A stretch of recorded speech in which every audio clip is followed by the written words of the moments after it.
Yun guys, meron tayong mga customer galing pang Bulacan. Ayan sila, mga taga-Katakte. Ayan.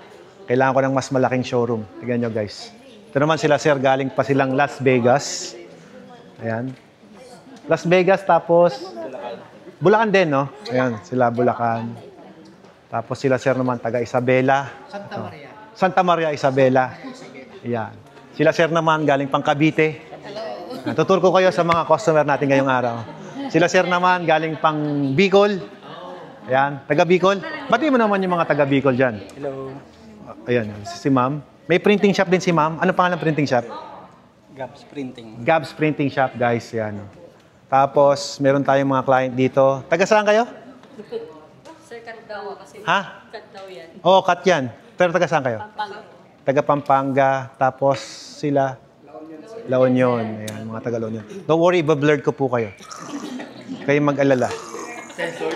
Ah. Hindi. Of course, I need to respect their privacy. So, yon. Yan guys, yung mga customer natin ngayong araw. So, very busy si Kuya Alfred.